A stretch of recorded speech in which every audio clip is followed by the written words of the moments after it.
India's number 1 varicose veins hospitals ఐబీసీను సంప్రదించండి. మీ నొప్పి లేని ప్రయాణాన్ని ప్రారంభించండి. నమస్కారం సార్. నమస్తే. వైఫ్ అండ్ హస్బెండ్ రిలేషన్షిప్లో మనం చూస్తే ప్రతి దానికి కూడా అంటే భార్యకి చాలా సందర్భాల్లో అంటే కొన్నిసార్లు మంచి సపోర్ట్ ఇవ్వడం, ఎమోషనల్గా ఆ బాండ్ క్రియేట్ చేయడము, కేరింగ్ చూపించడము ఇవన్నీ చూస్తాం సార్.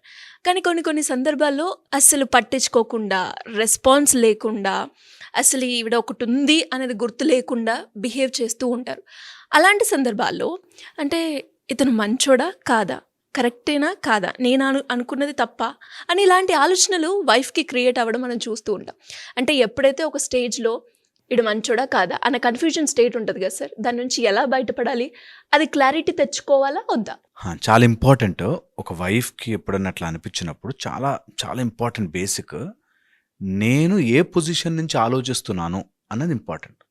అంటే ఒక అథారిటీగా నాకు అన్నీ తెలిసిపోవాలి, అతను మంచివాడా కాదా నేను అనలైజ్ చేసి స్టాంప్ వేయాలి అనే మైండ్ సెట్తో కనుక ఆలోచిస్తే you will become more officer type. Officer లాగా అయిపోయి ఆ రిలేషన్షిప్లో ఉండదు. నీకు వైఫ్కి హస్బెండ్కి మధ్యలో ఉండాల్సిన bond is a beautiful relationship. కొన్నిసార్లు స్ట్రాంగ్గా బిహేవ్ చేస్తారు, కొన్నిసార్లు గట్టిగా ఉంటారు, కొన్నిసార్లు సాఫ్ట్ ఉంటారు, ఫ్యామిలీ ఉంటుంది, చాలా థింగ్స్ ఉంటాయి. ఎప్పుడైనా వైఫ్ అండ్ హస్బెండ్ మధ్యలో రావాల్సినది ప్రేమ మాత్రమే. ఈ కరెక్ట్నెస్ రాకూడదు. మంచి కావాలి, మంచి హస్బెండ్ ఉండాలి, నా భర్త చాలా మంచివాడై ఉండాలి, నన్ను బాగా చూసేసుకోవాలి, ఈ టైప్లో పెట్టుకుంటే అందరూ అందులో ఫిట్ కాలేకపోవచ్చు. ప్రతిరోజు ఎగ్జామ్ లాగా ఉందనుకోండి, మనం తట్టుకోలేం తెలుసా. నిజంగా మీరే అబ్జర్వ్ చేయండి, ఎవరైనా ఏదైనా కరెక్షన్ చెప్పి వాడు మంచివాడా కాదా అని అనాలిసిస్ వచ్చినప్పుడు వెంటనే మనకు మనం ఎగ్జామ్ పెట్టుకోవాలి. నేను చాలా మంచిదాన్నా కాదా, ఏంటి పారామీటర్స్, ఎవరు డిసైడ్ చేస్తారు ఇవి గుడ్ క్వాలిటీస్ కావు అని? వాళ్ళు పెరిగిన ఎన్వైర్న్మెంట్లో ఒక టైప్ ఆఫ్ మెంటాలిటీ తయారవుతుంది.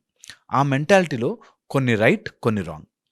ఈ రైట్ రాంగ్ కంటే what is harming, not harming అన్నది గుర్తుపెట్టుకోవాలి. నన్ను బాధ పెట్టేది, నన్ను బాధ పెట్టనిది. ఓకే, అలాంటి గనక డివైడ్ చేసుకుంటే ఓకే. కొన్నిసార్లు హార్ష్గా మాట్లాడినప్పుడు బూతులు మాట్లాడతాడు సార్, అది చాలా బాధ. అలా బూతులు మాట్లాడినప్పుడు అని అసహ్యం వేస్తుంది, అసలు మనిషి మంచోడే కాదని, కానీ ఉన్నప్పుడు చాలా ప్రేమగా ఉంటాడు అన్నాడు అనుకోండి. సో బూతులు మాట్లాడడం ఆర్ నన్ను అలా ఇలా మీ అమ్మ నాన్న అని తిట్టడం మంచిది కాదు అని అనిపిస్తే టాక్ దట్. నువ్వు ఇలా మాట్లాడితే నువ్వు చెడ్డవాడివి, మంచివాడివి కాదు, ఇలా మాట్లాడితే నాకు ఇష్టం లేదు, ఇట్ ఈస్ హార్మింగ్ మీ అని కన్వే చేయడం చాలా బెటర్. రాదర్ దాన్ నువ్వు మంచివాడివా చెడ్డవాడివా అనే లెక్క మనలో పడితే ప్రతి సీను నీకు నచ్చినట్టుగా బిహేవ్ చేస్తే మంచివాడని, నీకు నచ్చినట్టుగా బిహేవ్ చెయ్యకపోతే చెడ్డవాడని మన క్లాసిఫికేషన్ స్టార్ట్ చేస్తాం. ఇది ఒక రిలేషన్షిప్ని దెబ్బతీస్తుంది. ఓకే, ఎప్పుడు కూడా ఎనీ రిలేషన్షిప్లో ఇలాంటివి రాకూడదు. ఒక టీచర్ నాకు చదువు చెప్తున్నాడు, వాడు ఇంటికి వెళుతూ ఎవరినైనా రోడ్డు మీద గొడవ పడ్డాడు అనుకో, మా టీచర్ నాకు ఇంత చదువు నేర్పించే టీచర్ అలా బిహేవ్ చేస్తున్నాడు ఏంటి అని అనుకున్నా. లేకపోతే ఒక చిన్న పిల్లవాడు బయటికి వెళ్ళి ఫ్రెండ్స్తో గొడవ పడుతున్నప్పుడు బూతులు మాట్లాడితే వీడేంటి మనిషి ఇంత చెడ్డవాడు అని ఎలా అయితే అనుకోకూడదో, అలాగే మన జీవితంలోకి వచ్చిన వ్యక్తిని మనము కరెక్టా కాదా రైటా రాంగా అనేటట్టుగా డివైడ్ చేసుకున్నామంటే మన మైండ్ చాలా డ్రైన్ అయిపోతుంది ఎనర్జీ. సో నీతో చేసినప్పుడు నీకు హానికారమా కాదా, ఫ్యామిలీకి హానికారమా కాదా, పిల్లలతో సరిగ్గా బిహేవ్ చేయట్లేదు హానికారంగా ఉందా, ఇది బాలేదు, change this, let's change this, దీన్ని చేంజ్ చేయడానికి నేనేమైనా హెల్ప్ చేయొచ్చా, ఇంతే. ఇంత క్లారిటీగా ఆలోచించడం చాలామందికి రాదు, కష్టమైపోతుంది వాళ్ళకి. ఆ ఎమోషన్లో నన్ను ఇంత మాట అన్నాడు. ఓకే, దీన్ని ఎలా సాల్వ్ చేసుకోవచ్చు, నెక్స్ట్ టైం ఈ ప్రాబ్లం రాకుండా సాల్వ్ చేసుకోవచ్చు. నిజంగా జీవితంలో జ్ఞానం ఉన్నవాడు ఎవరన్నా ఉంటే అందరికీ తెలిసినదే అది వాడు అప్లై చేస్తాడు, అదే జ్ఞానంలో ఉండాల్సిన వన్ ఇంపార్టెంట్ పాయింట్ నాలెడ్జ్తో పాటు ఇంప్లిమెంటేషన్.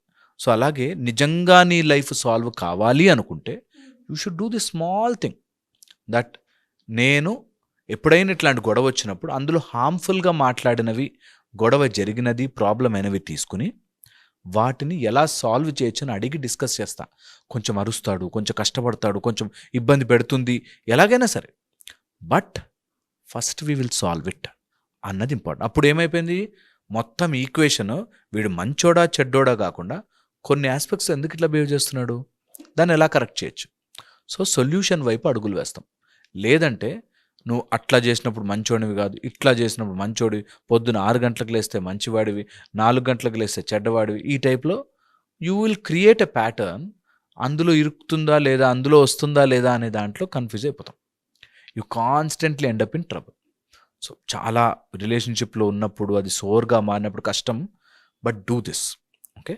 సెకండ్, నీ హస్బెండ్ మంచోడా కాదా తెలియాలి అంటే ఇంకా కొన్ని టెస్ట్లు మీరు అలా పెట్టుకోవాలి, నిజంగా తేల్చుకోవాలి అనుకుంటే డూ ఇట్ బిఫోర్ మ్యారేజ్. నువ్వు సెలెక్ట్ చేసుకునే ముందే బిఫోర్ మ్యారేజ్ చేసుకోవాలి, విత్ రైట్ ఆర్ రాంగ్ అని. మనం ఒక వీడియో కూడా చేసాం 6-7 పాయింట్స్తో, వేర్ ఇలా కనుక క్వాలిటీస్ ఉంటే సెలెక్ట్ చేసుకోండి. ఎస్. అందులోపల వెరీ ఇంపార్టెంట్ వాళ్ళ ఎమోషనల్ స్టెబిలిటీ, ఎమోషనల్ టాలరెన్స్, తర్వాత ఫైనాన్షియల్ స్టెబిలిటీ, ఇలాంటివి చాలా ఇంపార్టెంట్ చూసుకోవడం. అది బిఫోర్. ఆఫ్టర్ వచ్చాక ఇంకా కరెక్షన్లు చేయడం, యు ఆర్ నాట్ జడ్జ్. అక్కడ నువ్వు కూర్చొని కరెక్షన్లు చేసి తీర్చిదిద్దుకోవాలి, కాపురాలు తీర్చిదిద్దుకోవాలి, ఈ టైప్లో సినిమాటిక్గా ఎమోషనల్స్ ఉండవు. ఒక్కో రోజు ఒక్కో బిహేవియర్లా ఉంటుంది. ఆ బిహేవియర్ని కరెక్ట్ చేసుకుంటూ వెళ్ళడం ఒక ఆస్పెక్ట్. ఓకే. లేదు నేను నాకు కరెక్ట్ చేసే టైం లేదు, you focus on your growth. చాలా సింపుల్, లైఫ్ ఈజీగా డివైడ్ చేసుకోవచ్చు. బట్ అది చెయ్యము. ఆ ఎమోషన్లో పడిపోయి ఇలా ఉండాలి, అలా ఉండాలి, ఇలా ఉండాలి, కొన్నిసార్లు అనుకున్నట్టుగా జరగవు. నేను మీకు ఈ పాయింట్ ఎవరైనా సరే చూస్తుంటే చెప్తాను, వాట్ యు ఫియర్ అది మీ జీవితంలోకి వస్తుంది. ఒక అమ్మాయి నా జీవితంలో ఎలాగైనా సరే తాగే మొగుడు రాకూడదు అని ఫిక్స్ అయ్యింది. ఎప్పుడు ఎవరు తాగుబోతుని చూసినా ఇట్లా అసహించుకుని చి అన్నట్టుగా, వాళ్ళని అసలు నా మైండ్లో నిలవరండి.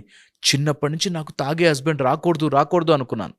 నేను మ్యారేజ్ చేసుకున్నప్పుడు తాగేవాడు కాదు, కానీ ఇప్పుడు ఫుల్ ఫ్లెజ్డ్గా తాగుబోతు అయిపోయాడు. రాత్రి తాగకుండా ఇంటికి రాడు. వాట్ యు ఫియర్నో నీ లైఫ్లోకి వచ్చేస్తుంది, ఇట్లా గుంజుకుంటావు. ఇలా రిపీటెడ్గా ఆలోచించి ఇలా లైఫ్లోకి గుంజేసుకుంటావు. అందుకని అలాంటివి మైండ్లోకి వచ్చినప్పుడు పుష్ దెమ్ అసైడ్. ఎక్కువ అనుమానంతోనూ ఇది కరెక్టా కాదా, నాకు రైట్గా ఉండాలి, నా హస్బెండ్ ఇలా రైట్గానే బిహేవ్ చేయాలి, నా వైఫ్ ఇలా కరెక్ట్గానే ఉండాలి అని దిగినప్పుడు చాలా కరెక్ట్ కానివి తెలుస్తాయి, బాధేస్తుంది. అందుకని మన జీవితం, మనం ప్రయాణము చేస్తున్నాము ఒక వెహికల్లో, ఒక కారులో ఇద్దరు వెళుతున్నారనుకోండి, ఇద్దరిది ప్రయాణమే అని గుర్తుపెట్టుకోవాలి. ఇద్దరిది ప్రయాణమే. సో వాళ్ళు జీవితాన్ని గడుపుతున్నారు, మీరు జీవితాన్ని గడుపుతున్నారు, మీకు తోడుంటారు ఆర్ కలిసి ఉంటారు అంతే. అంతేగాని ఒకళ్ళనొకళ్ళు డ్యామేజ్ చేసుకుంటూ, ఒకళ్ళ ప్లేస్ ఒకళ్ళు తీసుకుంటూ, వాళ్ళు ఎలా కూర్చోవాలో డిక్టేట్ చేస్తుంటే అది రిలేషన్షిప్ అవ్వదు. అందుకని ఈ జీవిత ప్రయాణంలో చాలా వస్తుంటాయి వెళుతుంటాయి. అన్నెసరిగా ఇది కరెక్టా కాదా అనే దాంట్లోకి వెళ్ళొద్దు. అందులో వైఫ్ అండ్ హస్బెండ్ మధ్యలో ఉండద్దు. You accept some, I accept some, we both together travel this.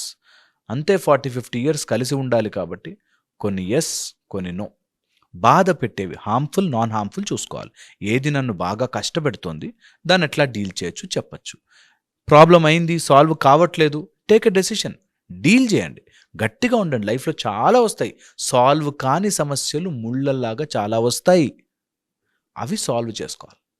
చాలా చాలా ఇంపార్టెంట్. రోడ్డు మీద నడుస్తున్నాం, కాలుకి ఏదైనా ముళ్ళు గుచ్చుకుంది అనుకోండి, ఫస్ట్ ఆ ముళ్ళు తీయాలి. ఓకే. అంతేగాని ఈ ముళ్ళు వేసిన వాడెవడు, అసలు ఎలా వచ్చుంటుంది, ఇలా ముళ్ళు వేస్తారా అసలు, సెకండరీ. ఫస్ట్ నువ్వు ఆ ముళ్ళు, ఏదైనా బాధ గుచ్చుకుంది మాట ఆర్ ఏదైనా పని, ఆస్క్, టాక్, ముందు దాన్ని తీసేద్దాం, అలా ఉండకూడదు అని చెప్దాం, ఇద్దరు ఒప్పుకుందాం, దెన్ మూవ్ ఫార్వర్డ్. చాలా యూస్ఫుల్ అవుతుంది. నేను ఐఎమ్ ష్యూర్ అబౌట్ దిస్. అంత ఈజీ కాదు బాండ్లో ఉన్నప్పుడు, రిలేషన్షిప్లో ఉన్నప్పుడు, బట్ స్టిల్ ప్రయత్నమే మనిషి చేయగలిగింది. You should keep trying.